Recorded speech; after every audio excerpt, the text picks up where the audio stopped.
It's been nearly 6 months since Florida's Supreme Court backed the governor's request for a statewide grand jury to investigate immigration-related issues. I-Team investigator Katie LaGrone checks in on where the state's secret probe should be and why some advocates believe it's unfairly targeting children.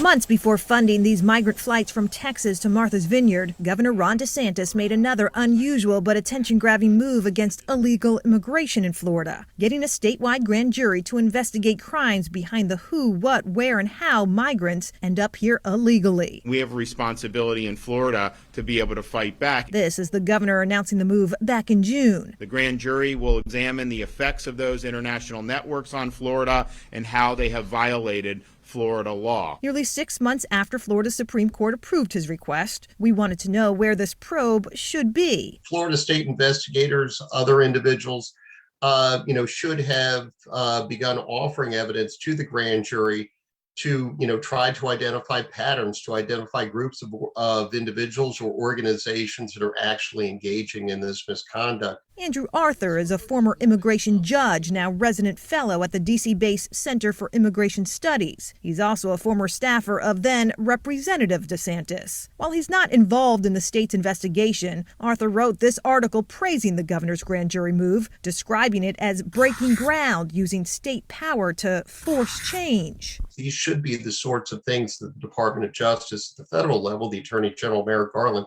should be investigating, and yet there seems to be a marked lack of interest in these things, even though we know that, the human carnage is real. More often than not, a grand jury is to bring criminal charges, but more and more they're used for political purposes in order to draw attention to particular issues. Stephen Crawford is a Tampa-based criminal defense attorney who's also not involved in the state's probe. Given that this immigration is a federal issue, what is a state grand jury actually going to accomplish?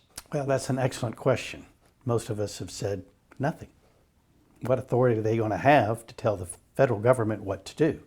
None. While the order includes a laundry list of issues the grand jury could investigate, targets include local governments, international crime groups, and families who may conspire to smuggle unaccompanied migrant children into the state. Since last year, migrant kids have been a focus of the governor's illegal immigration efforts, starting with this executive order directing the state's Department of Children and Families not to renew the licenses of federally funded shelters that temporarily care for children who arrive in the state without a guardian. To date, that order has forced several to shut down. It's concerning to me. It's heavily concerning. Melissa Morantes with the Orlando Center for Justice tells me since the grand jury was approved, several of these shelters have had unscheduled visits by investigators, and some migrant children in need of the state's help, she says, aren't getting it. We've seen a handful of children not being sheltered, where traditionally if the child wasn't an immigrant child, they would have been sheltered by the Department of Children and Families.